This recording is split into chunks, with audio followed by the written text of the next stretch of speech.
Hello, everybody. Welcome to Chit Chat with Mama. Hopefully, everybody is doing well. Staying dry out here, this crazy weather we got going on. I'm just going to give you all just a couple moments to continue to share. Please send us hearts and likes and everything. I'm really excited about tonight, our chit chat, what we have going on. We've got a wonderful special guest, my friend Jennifer Foster from the OneOrlando Alliance. I'm really excited about having her here with me to chit chat and hang out a little bit. So prepare some questions and, some interaction with us tonight. We want to talk a little bit about what's going on in Central Florida, along with the OneOrlando Alliance and who Jennifer is and what she does. So please, once again, y'all share this video. I really appreciate it. If you have friends that don't have Facebook, we are live on YouTube, so they can check out Rose Dynasty Foundation's YouTube and we'll be there. So I guess we'll go ahead and get started and bring her on. So if everybody can please say hello and welcome my friend Jennifer Foster. Hi, Jennifer. Hi, Mama. How are you? I'm good. I'm a little less makeup today, I know. Some days I wish I can just stick it on and go. You're as beautiful as ever. Beautiful as ever. Thank you. Thank you so much for joining. Hi, Kathy. My friend Kathy's watching. Welcome, y'all. So Jennifer, we've known each other just under 2 years, I think, about a year. And I want to say something first of all, and I really want to lead with this is I thank you for your kindness and your just love that you have given me from the time I met you. I just really felt connected. And, at times when I've had questions or whatever, and even concerns of like, what the heck am I doing? You've been kind and gentle, and I appreciate that. And I'm so grateful for the friendship that we've been able to build, along with the professional relationship that's happening. So I just have to say thank you for that first. So, well, thank you for sharing that. And it's my honor to know you. And, from the moment I met you, I knew that you had a really pure heart and really great intentions, and that you really care about the community, and especially the youth and all the work you do with youth. I mean, yeah, I'm thrilled to know you. So the honor and pleasure is mine. I love this, that we can build a village and a community that we're doing. This is so exciting. Yeah. So and we worked on some fun stuff together too. Oh, we have, and I'm sure there'll be lots more coming, believe me. Yeah. So absolutely. I do want to, so I just want to say my friend Kathy, she just joined and she was saying hi. Kathy actually runs It Takes a Village, the food pantry that our teens just raised all this money for on their teen night that they did on Facebook. So I'm glad that she's joining us. Great work here in Polk County already. It's really awesome. That's amazing. Thank you, Kathy, for that great work you do. Yeah. So just tell us a little bit about who you are, and what you do, and a little bit about OneOrlando, and then we'll just kind of see where this conversation goes today. Okay. All right. Before I do, I just want to acknowledge that it's a really hard time for a lot of folks in the community right now, right? It is particularly hard for our Black siblings, our Black community in general, but our Black and brown trans siblings also. Yeah. It's really a really heavy time. Today I was out at the demonstrations at City Hall, and it was. I hate that we have to do this, right? But it was beautiful to see so many strong, powerful people from our community who are using their voice, who are stepping into their power, who've been doing work in the community for a very long time, really getting the visibility that they deserve. And so, when we talk about the Alliance, we can talk a little bit about kind of what our job is to help unite and empower our community. But it's a really, really tough time right now for a lot of folks. So I want to acknowledge that. And I want to say, if there's anybody that's watching that feels like they are in any way less than, I want to tell you that that's not possible. You are not. You're perfect just the way you are. And I know you've got some songs about that, Mama. So I just really want to just uplift our community right now, especially those that are really hurting. And also acknowledge that we are 2 days away from the Pulse Remembrance. It's June 10th, and a very defining, pivotal moment for our community on June 12th, that day that 49 lives were taken. It's very heavy with us, right? So it is something that we will never forget. And and there are still a lot of survivors and a lot of people in our community that are still hurting. So I just want to send love to them as well. And we can talk about kind of, why we're even be able to have this conversation that kind of came from this tragedy. We can move on to that, but I really just wanted to make a little bit of time and a little bit of space to acknowledge all of the hurt, and then we can talk about the hope and the goodness and the love and the kindness that's happening in our community. I'm really proud of that you got to do that. And even I'll point out, and I know Kathy that's watching can contest here in Lakeland. I'm so proud of our community coming together in the marches and the peaceful marches that we've had here in Lakeland. 2 of them already that has just been outstanding, the love and support from our community. So in the midst of tragedy and sorrow and heartbreak, as you said, there's hope. Wow. And that we can stand with these people. And like you said, I have songs and I have that message of love, accepted and wanted. We mean it dearly. And I know you and I have that heart of no matter who you are so accepted, you're so loved, you're so wanted. And we want to have that message and spread it. So thank you for that. I think it's important. Absolutely. So you are the executive director of OneOrlando Alliance. So tell us about yourself and then kind of what OneOrlando Alliance is. Yeah. So, well, I mean, there's not really anything exciting about myself. So I'll talk about OneOrlando Alliance because we have a lot to talk about with that. But OneOrlando Alliance is a coalition of organizations that came together after the Pulse tragedy.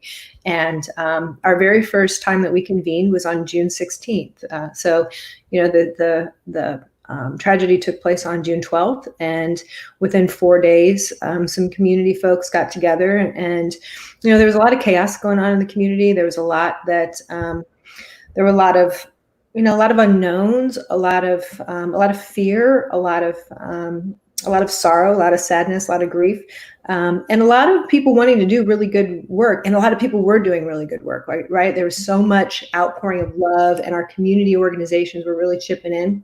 So that also created some redundancy, and then there were some gaps. And so we said, let's just bring all the organizations that we know of that are LGBTQ organizations in Orlando.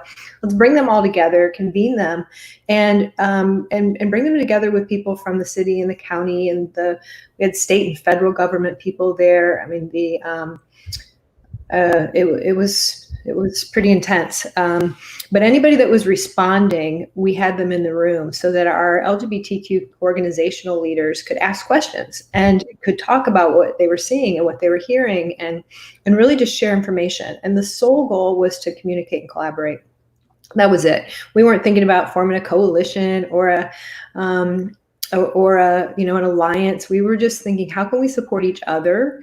And how can we support the community, the family members, the survivors, and the community in general? And so, Patty, you're exactly right. It was chaotic, but there was so much beauty how our community and our counselors came together. You're 100% right. That was it. Like, that was the thing that really was a defining, pivotal moment for Orlando. We were able to show the world who we really are, right? We were able to show the love and the kindness that we have.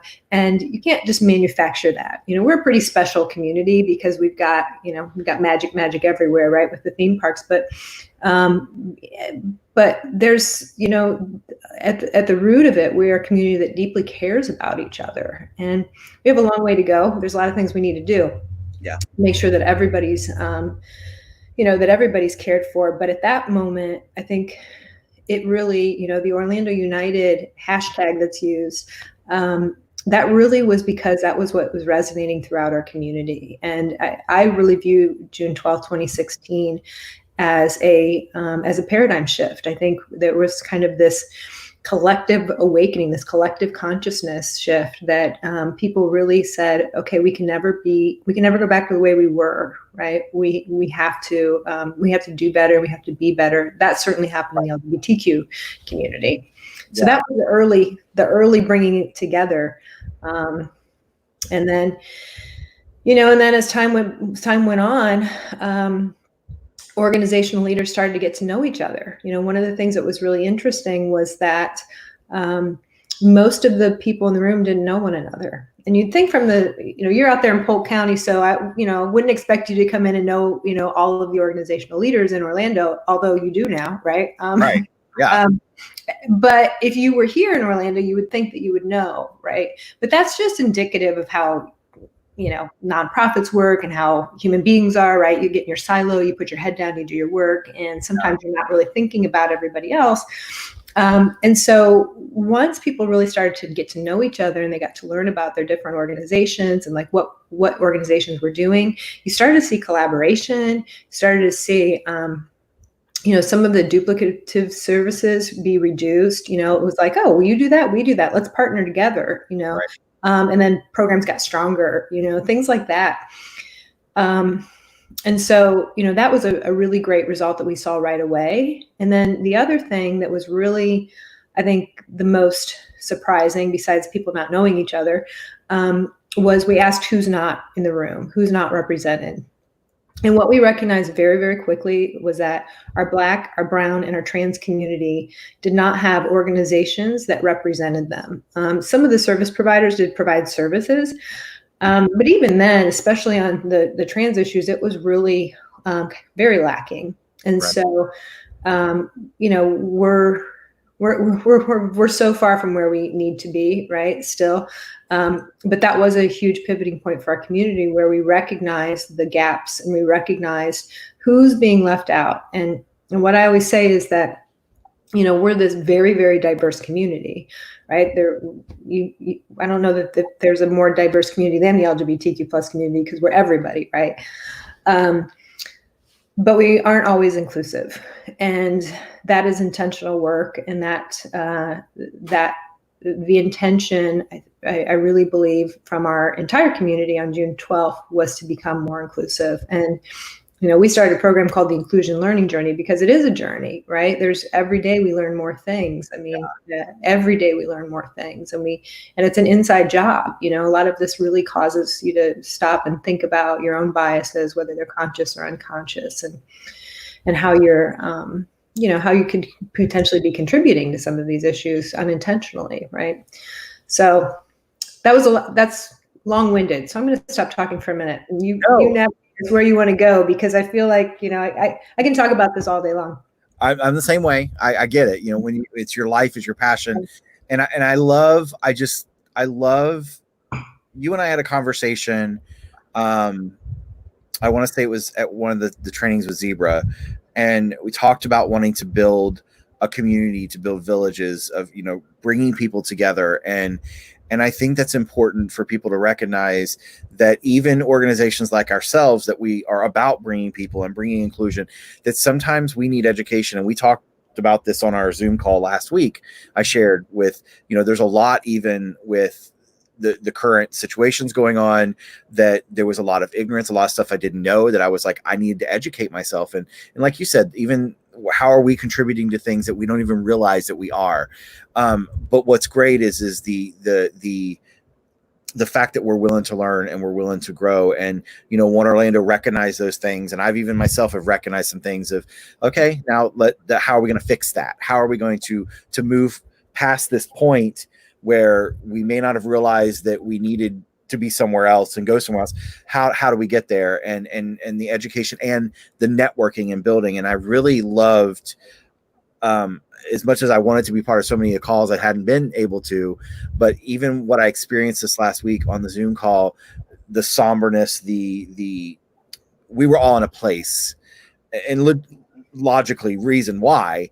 But I watched, even when people didn't agree or people didn't understand, there was that openness to learn. There was that openness to gather information, to hear, I understand where you're coming from. How can I make this better? How can I do that? So I think it's just part of building community and building that. But that's the thing that I'm loving about, the Alliance and being part of it, even though we're not in Orlando, but we are.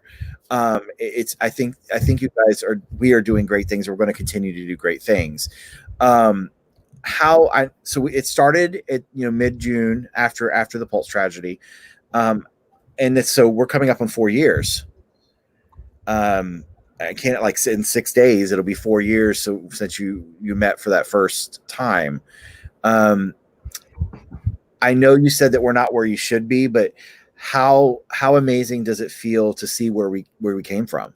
Those few organizations that we didn't realize where we would be today and where we're actually still going to go. Yeah.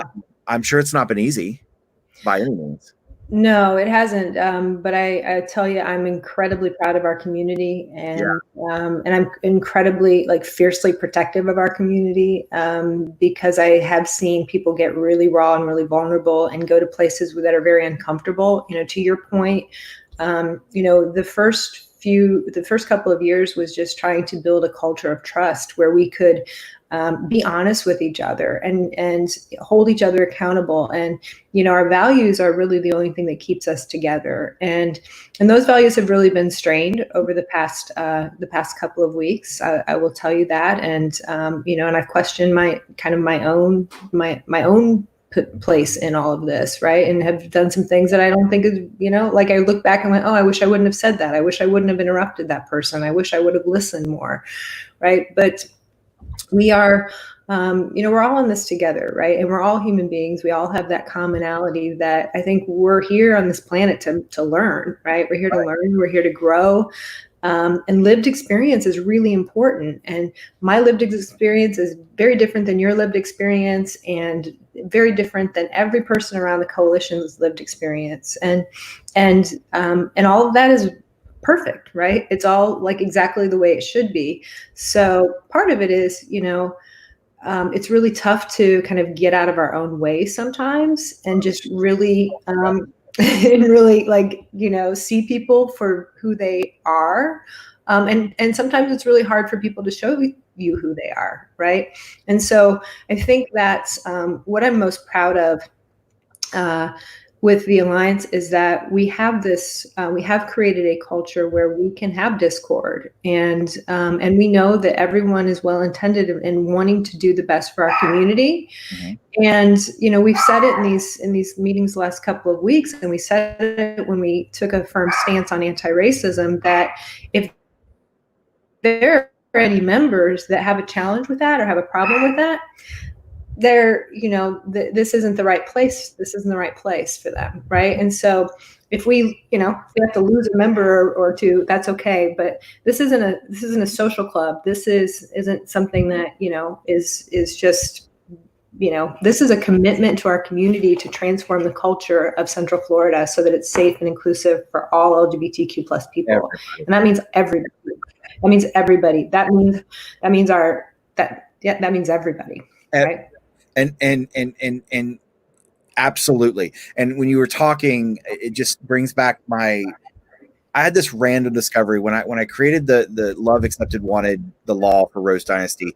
The word accepted just had a lot of connotation from past experiences growing up. And I had this, I want to say, this revelation this last year of what true acceptance is. And I believe with all my heart that true acceptance is embracing the commonalities and respecting the differences. And if you can't respect the differences, then there's no true acceptance. And I think that's what I'm seeing and I'm learning, not only just all the way across the board with humanity right now. We can't really respect someone's experiences. It's hard to respect someone's experiences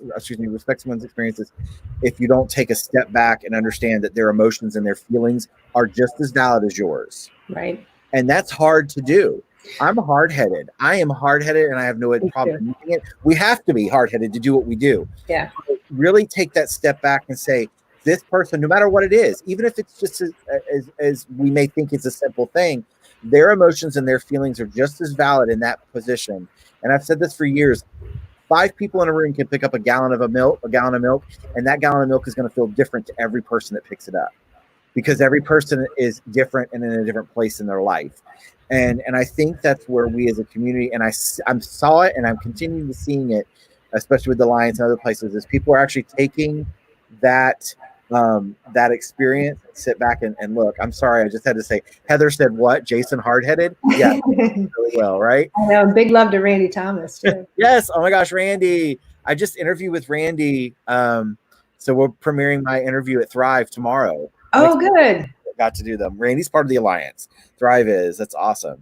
So, but I think that I do think it's important to know that we have to, and you kind of touched on that everybody's experience is valid, and the background I came from that was just kind of they used to say the hippy dippy way of thinking, but it really is true. To me, it goes back to that gallon of milk. When I worked in the grocery, I watched people who could carry a 5-pound bag of potatoes differently. We are all different, and we're all in a different place, and that respect is what's key. And I know in our community, and like you said, we have a lot of strife in the LGBT community. There's a lot of discrimination amongst our own selves, and it happens. It does. But we see tragedies like Polk. We see tragedies like everything that's going on right now. We see that, and it's bringing people together, and it sucks. It really sucks that we have to have tragedy.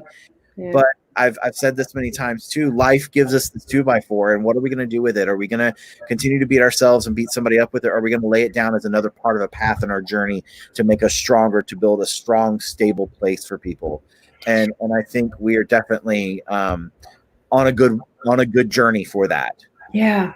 I get asked by people all over the country sometimes about like, how did the Alliance start? How can we do the same thing in our community? And I always tell them the same thing. We were so raw, we were so vulnerable that we had no other choice, really. And I hope that you never get to that place where your community has that much pain and that much trauma. And you should just do it now. Like, start now, create a list of, like, figure out who all of your organizations are and create a list and just start reaching out and meeting them, right? But there was something very, very special about the vulnerability that we all had, because it allowed us to put our barriers down and say, it doesn't matter what kind of drama we had in the past. It doesn't matter, that I don't know you. It doesn't matter what I've heard about your organization. All we care about is really focusing on the family members, the survivors, and helping our community heal. Right. And that was pretty special, right? And so I think if we all step back right now and each one of us kind of look at the collective trauma that is affecting our entire country and the entire world, with COVID-19, with tragedies, with mass shooting, with gun violence, with systemic racism, with political oppression, every kind of oppression you can think of, that is all like layers and layers and layers and layers and layers of trauma. Yeah. And we don't have a mental health system here to support that, and we don't talk about it enough. But it is something that, when you can start having open, honest discussions with people, that's kind of like the healing balm, right? Like, that's the thing where it's like, I see you, I care about you. I may not have walked in your shoes. I may not have any idea about your experience, but tell me, and if you don't want to tell me, that's okay. I just see you for who you are, and I value and appreciate you for the person that you are, standing there as you are, right? Absolutely. And I think we have a long way to go for that. And it's easy to say that, and it's also easy to not to not act that way sometimes. And yeah, Patty's saying, and self-care is right. We can't care for others if we're not taking care of ourselves. And that whole life. Put your mask on first before you try to save somebody else. She's calling me out. She's really calling me out, because we've been doing this. I don't know if you know, every Thursday at noon, we do a self-care and mental health breakout with Patty and another mental health counselor. And that's some of the things we're talking about. What you talked about, the layers, is some things we've been touching on, of this layer of trauma that's happening. And self-care is so important. So we've been really pushing that discussion. And you and I had that conversation in text the other night of, yes, take care of yourself. Take care. It's so hard because there's so much hurt. And, we're fixers, right? We wouldn't be in the nonprofit. Like, we wouldn't be here if we didn't want to just fix everything. And everything and everybody. And we can't fix everything. None of us can. It's unrealistic. Right. And then we drive ourselves into the ground, trying. So self-care is so, so, so important.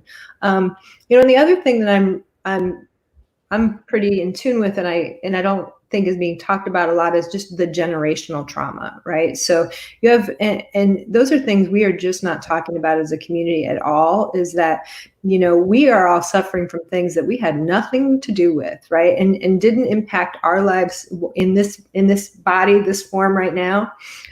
But it's been carried on for generations and generations, and it is collective, right? It is part of who we are. And so, you know, I think unless we start to see some shifts really talking about the root causes of some of these systemic issues, it's going to be real tough to get to change. And that's what we're trying to do with the Alliance when we look at the initiatives, is like, what's really causing it? Because we have amazing organizations who are doing amazing stuff in the community. And, you know, every single one of our 43 organizations as of today, as of June 10th, we have 43, every single one, including Rose Dynasty Foundation, including Thrive LGBT Plus, which Randy's on, are just doing incredible work. But why is it necessary, right? So what's at the root? What's causing what's at the root of why these organizations are necessary?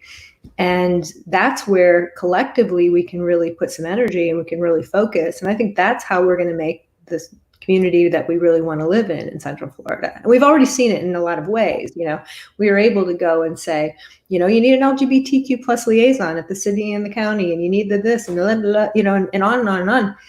And as you start to do that, you start to see things change, right? You start to see bigger shifts, right? In the corporate, the government, and the philanthropic world, which is where we do a lot of work, is really saying, like, it can't just be the LGBTQ plus community, just like it can't be just the Black community, just like it can't be the Latinx community or, you know, the trans community. We have to like all step back and go, what kind of community do we want to live in? The big we, right? The big Central Florida we, that includes Polk County, that includes Seminole County, that includes Orange County, you know, this whole 7-county radius. What do we want that to be? And how do we get there? And we can't do it alone. We just can't do it alone. Exactly. And I do want to go back really quick, because you had said something about the generational traumas, I think is how you put it.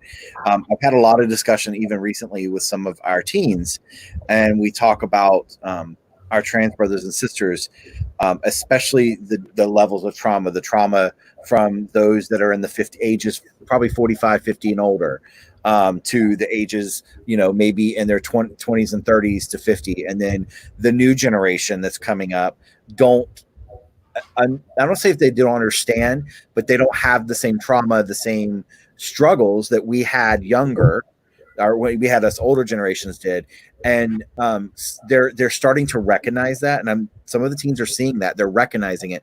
And what I love about this generation, and you know, it's such a big part of my heart, is I see that they recognize it and they respect it and they have compassion for it. Like some of these conversations I've had, they're like, we don't understand it, but we do know that there was trauma, that there was things that they went through that we never would have experienced, and we respect that. So I'm, you know, to put it out there, and you and I kind of touched on a little bit before we went on. Listen, this new generation, we've us and people before us, even back to Marsha P. Johnson and those before, have paved a way for these kids to have it so much easier. It's not perfect yet, but I'm so grateful that our kids recognize that and that they see that and they respect that, because it's hard. It's hard when you have someone that doesn't understand the trauma of someone else, and a generational gap too.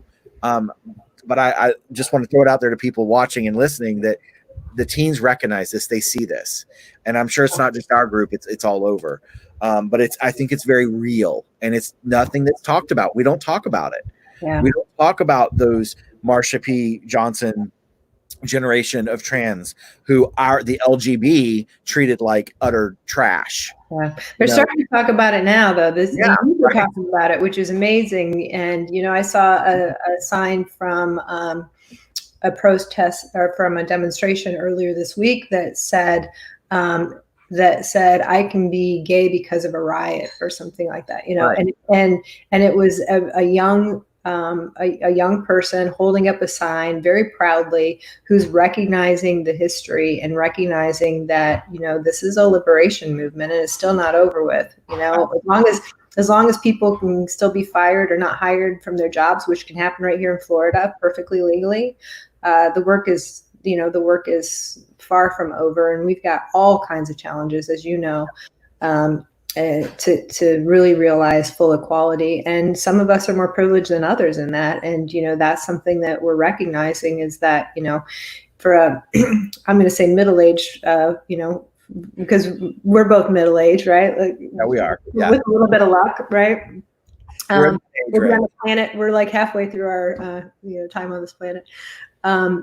We've got it easier than some folks, right? It's much tougher for trans people to find employment. It's much tougher for Black queer folks to find employment, right? And there are those are things that we really have to acknowledge.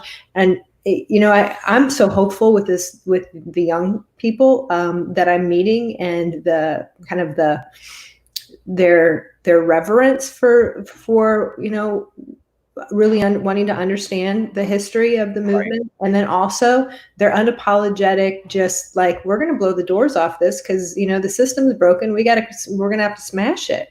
Yeah. Because, we've been trying to fix things incrementally, and, that's what you get, is incremental progress. Right. And not everybody usually moves forward in incremental progress. And so in some ways, the system's broken and it needs to be smashed, and these youth aren't afraid to do that. And I think that's what it's going to take in order to really recognize the real change. And it's all about action too. So we'll see if they get out and vote. We'll see if they I want every person that's marching in the streets right now so proudly to be marching to the ballot box or doing their mail-in voting, because that's how real change happens. Is, we can clean house literally from a, political perspective if young people get engaged. And so I really hope, and I'm really hopeful that they're going to be the ones that make the change now. And some of us who are, Randy says 30 years old is not middle-aged. Some of us 30-year-olds. Whatever, Randy. I found out that one's true age the other day, and I was like, what? So yeah. But I'm blown away by the youth and your youth too. The youth that I've met through the Rose Dynasty Foundation that you brought to some of the tables, who have sat in meetings and, really been contributors, right? Yeah. Contributors to conversations and giving insight, and, representation is really important. And you hear the, not about us, without us, and that's important. So, when we're talking about what kind of things should be planned for the youth, well, the youth should tell us, Yep. Same with the, trans community, same with Black community, same with, any community of color, any, our elders, it's let's not be planning elder events without, input from our elders. Right. So I think that's, what we're committed to doing. Whether it happens all the time, I don't know. I think even to that comment of whether it happens all the time, I think it's our human, as I say, our human nature. It's our, those things that we may fall short, that not realizing. I'm the first to admit, the last 12 weeks, I've learned a lot about Jason. And I think all of us have learned a lot about ourselves, and good and bad. Yeah. But the bad meaning it's going to help me progress and become a better person. It's going to help you become a better person, and so on. So I'm old with lots of opinions. Yes. I think we can all agree on, well, not that you're old, Randy, but I think we're all kind of in that same age range. But you're right. I mean, Jason, and there are,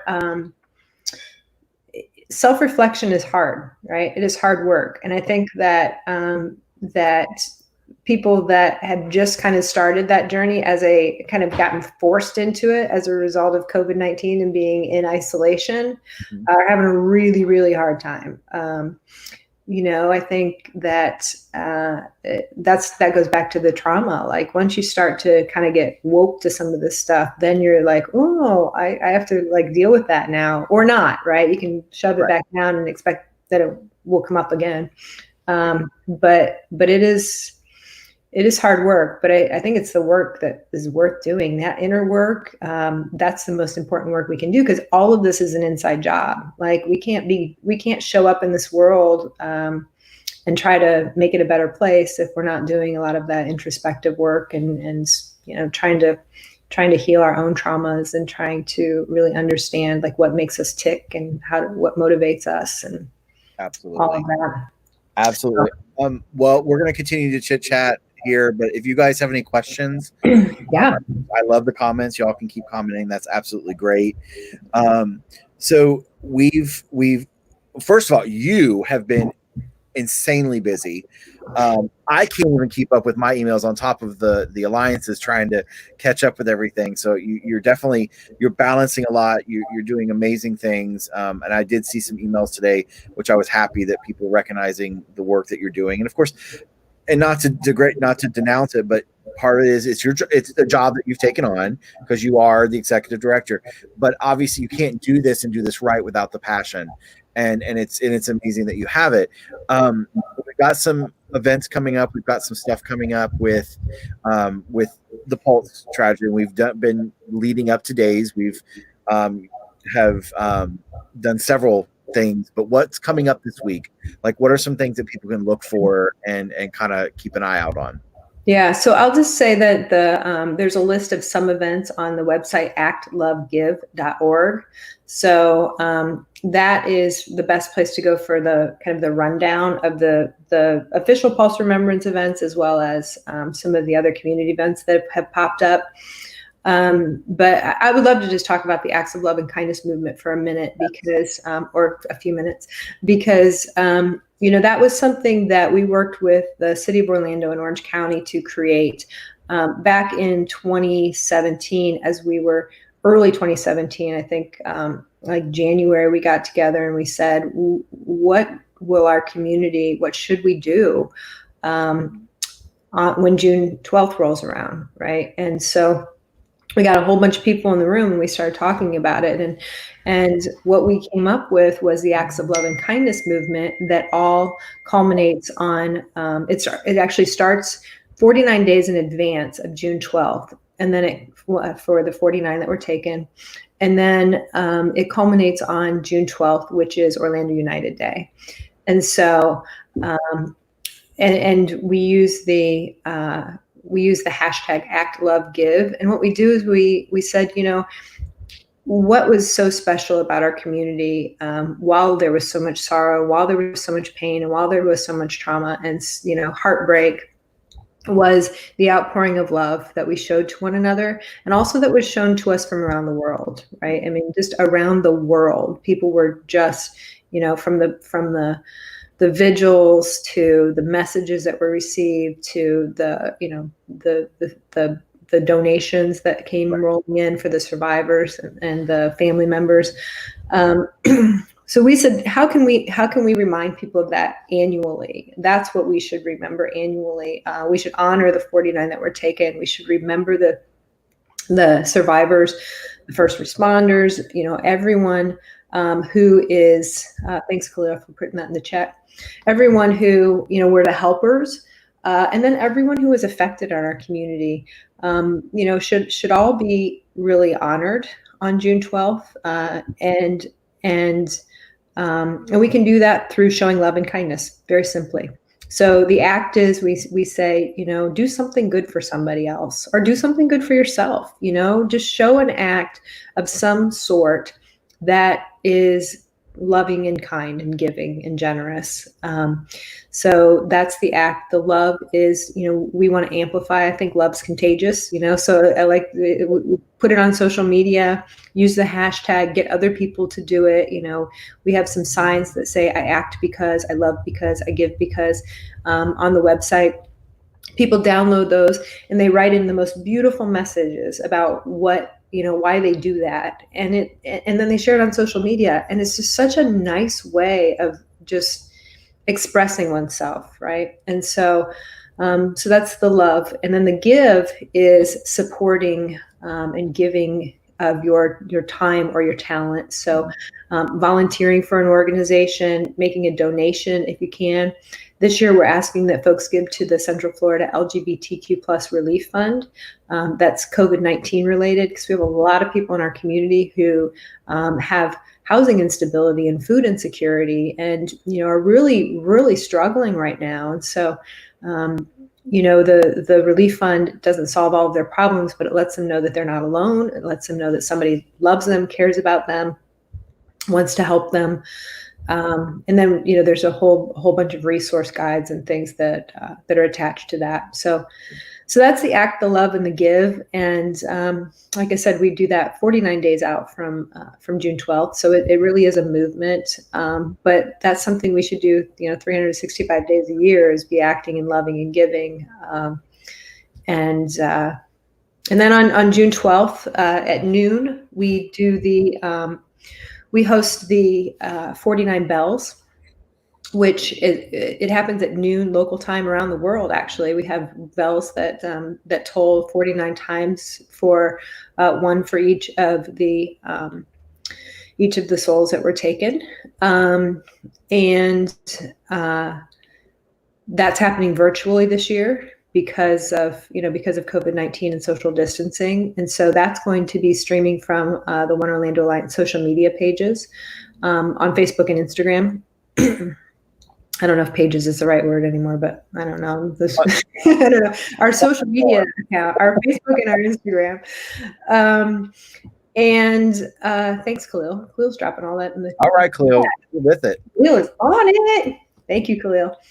And so that's going to be happening, which is really, really beautiful. It's this year the names will be read by Maria and Jerry Wright, who are the parents of Jerry Wright, who was killed at Pulse. And they'll be, and the whole entire thing this year is really has been orchestrated by the family members, which has taken some time to we got a streaming link too. Awesome. All right, Khalil. Khalil. So, that's been really, really beautiful and healing for some family members to work on that. Robert Maynard Harris has been taking the lead on that for the last 4 years. And now the parents are really stepping in. So it's beautiful how that happens. Right. And then at 7:30, I believe, is the One Pulse Foundation Remembrance. Khalil, maybe you could check me on that. I want to say 7, but then someone corrected me and said it was 7:30. So I think it's 7:30. But that's on June 12th also will be virtual. And, I think that it's going to be really interesting to have these virtually, because it wasn't just people in Orlando that were affected, right? So a lot of times we go and we gather together, which is very healing and cathartic and wonderful to be together and share space together. But that doesn't always mean that everybody can be included in that. And so, with the streaming and, creating this kind of global living room where we can all be together, I think is going to be really powerful this year. So I'm not the word and looking forward to it, but I'm excited to be able to see how this goes virtually, because everything being virtual now is so different. And I have to work that day, so I'm going to be able to do my part at work, which is always still emotional. I mean, I was in West Palm when this took place, but it was still part of my home. And I've lost several of my friends. So I'm very curious to see how it's going to work. I'm so glad that the families are getting involved. I think that's important. And like you said, even important for them to have participate in that. I do just want to say hi, Darcel Stevens. Darcel Stevens just joined. She's watching. So, hey, Darcel. I saw Darcel out there today. Darcel is a big activist and a big support to our community in Central Florida and Orlando. Actually, I need to be talking to her. I might have to get her on the show one Wednesday night. I was just telling Darcel today, the first time I ever, I had met Darcel before, but the first time we ever worked really together was we did a event together called Drag to the Polls. And it was so much fun because we had a bunch of drag queens out helping us take people to the polls to vote. And that was back when Carrie was running. So if you remember, I don't even know how many years ago that was. That was a long time ago. I remember when she did that. Yeah, that's the first time we worked together. And I remember just being so blown away by meeting Darcel. And now, Darcel did an amazing, really generous thing and has hosted some of the Come Out with Pride fundraisers for the GoFundMe for the LGBTQ plus relief fund, which is a GoFundMe account. Darcel and Blue have co-hosted those. And so, the generosity and the beautiful spirit and the big heart is so greatly appreciated. And so, hi, Darcel. Thank you. Absolutely. Thank you for pointing that out. Again, I think it's important that we recognize what our community is doing. And we could actually talk a long time of what she has done for Orlando in the years of being there. Absolutely. So Khalil says the Remembrance is at 7. Yeah, I just peeked too. It's 7 to 7:30. So thank you, Khalil. Yeah. So absolutely. So 12 o'clock is the 49 bells, and then 7 is the One Pulse ceremony. So we'll have to go. Please make sure y'all tune in. Rose Dynasty, we'll make sure we share those. And we can add them into this comment too. I know, and not to take away from OneOrlando, but Kathy just commented she loves this. Kathy's wanting to do very similar things. Her heart and vision is great things for Lakeland and for Polk County. They started the It Takes a Village distinctly to help people who are affected by COVID that weren't getting resources from the other places.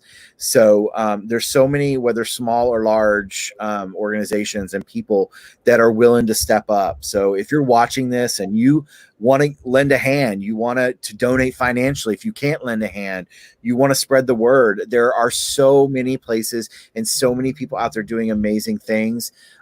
Please connect with them, connect with OneOrlando, connect with It Takes a Village, connect with Thrive, there's so many places and things out there that you can get involved. I think it's so important, not everybody, and someone posted a meme recently about, I don't remember exactly what it was, but how everybody's place is different. Everybody's part on this road and this journey is different.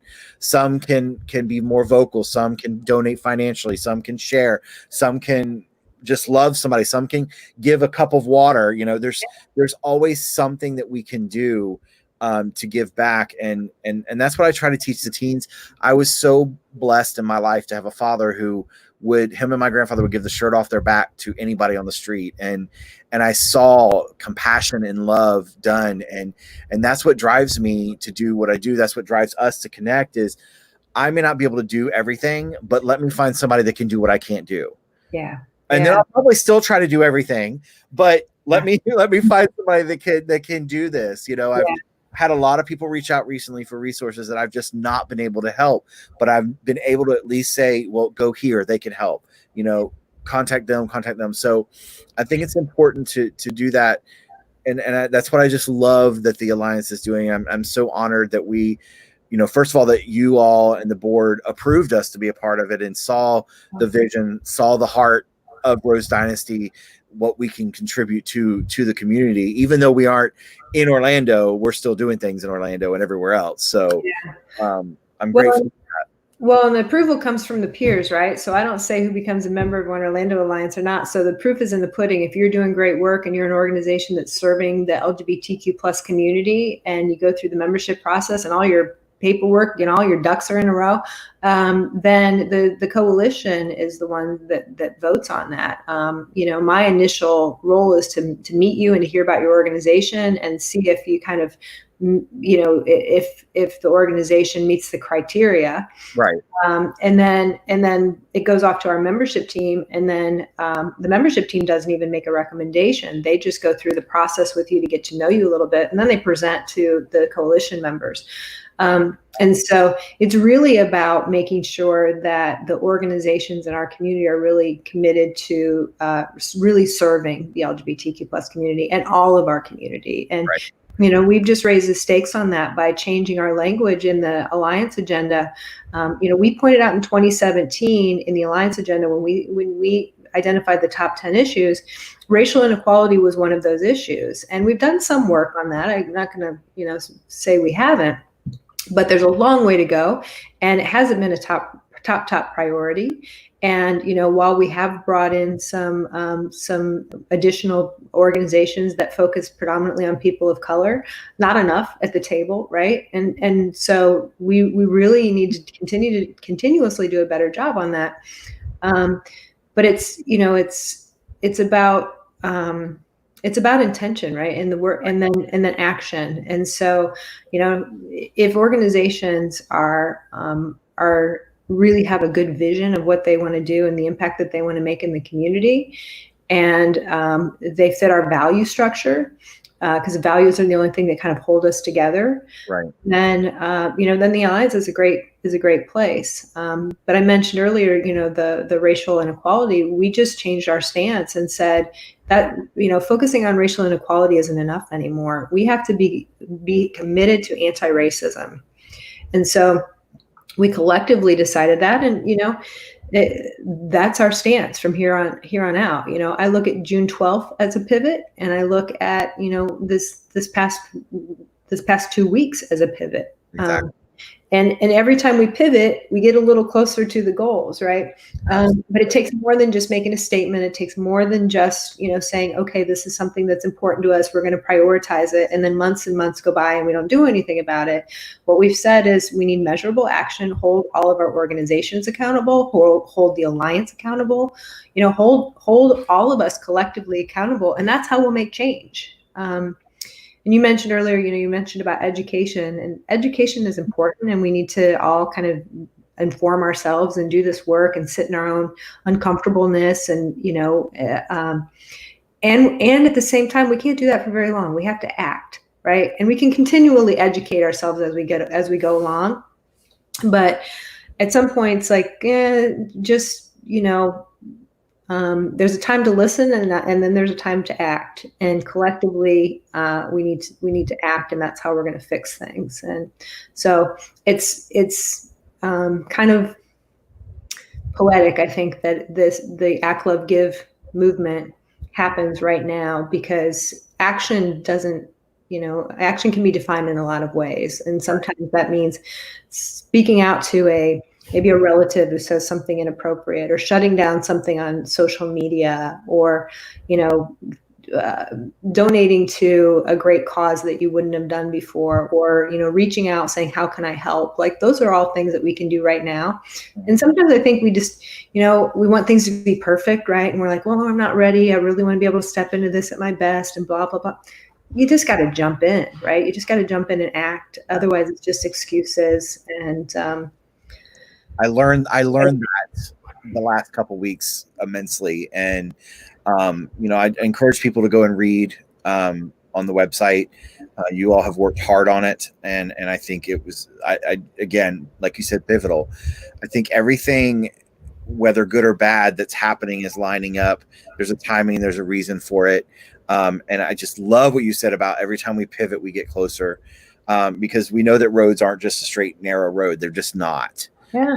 There are turns and twists and ups and downs and zigs and zags, and it just all, I hate to say it like an old lady, it builds character, but it does. It creates character. It creates, and I really like what you said is we can educate, but sometimes you do have to dive in, and you have to also give yourself, and we've been talking about this in our self-care and mental health days, you have to give yourself the grace and the allowance to make a mistake, and to know that people either are going to understand it was a mistake or not, and you move on from it.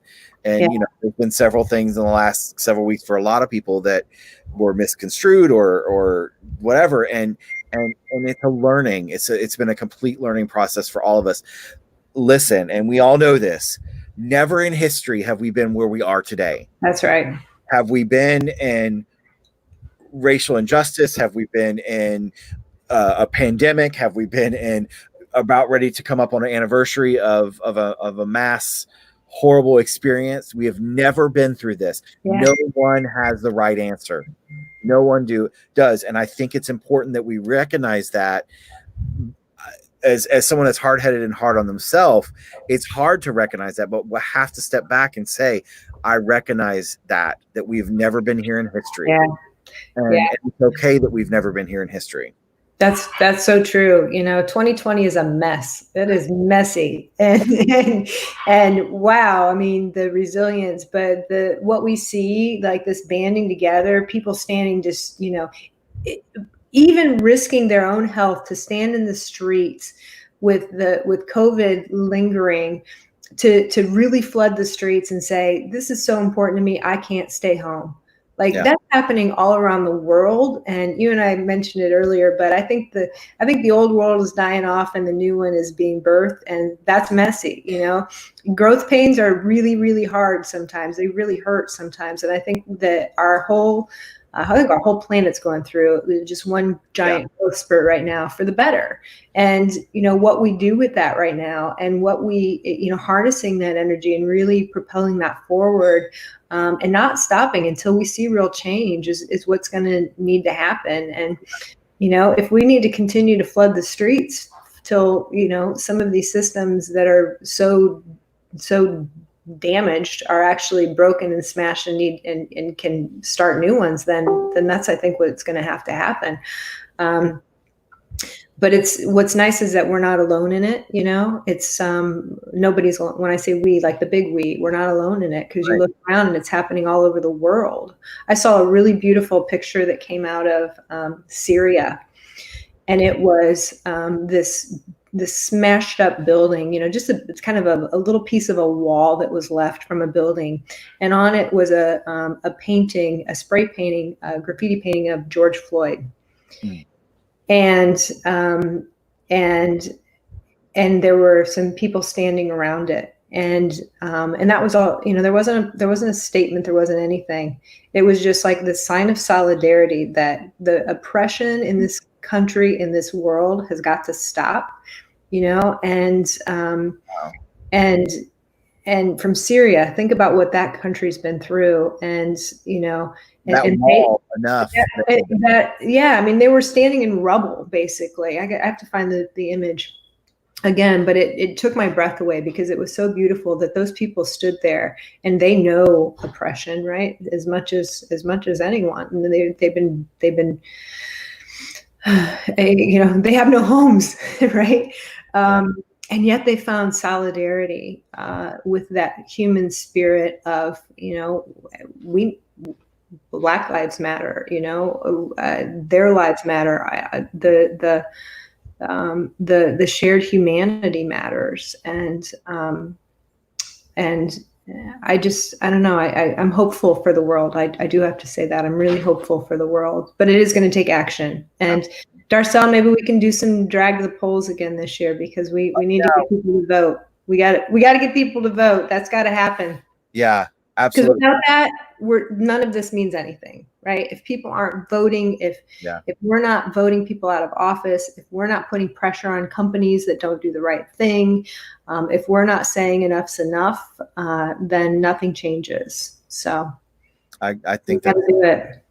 I think there's a way to do that respectfully in some ways too, right? I mean, it doesn't have to. Some conversations require two sides at least, right? Absolutely. Like we have to be able to sit down with people and really affect change. Yeah.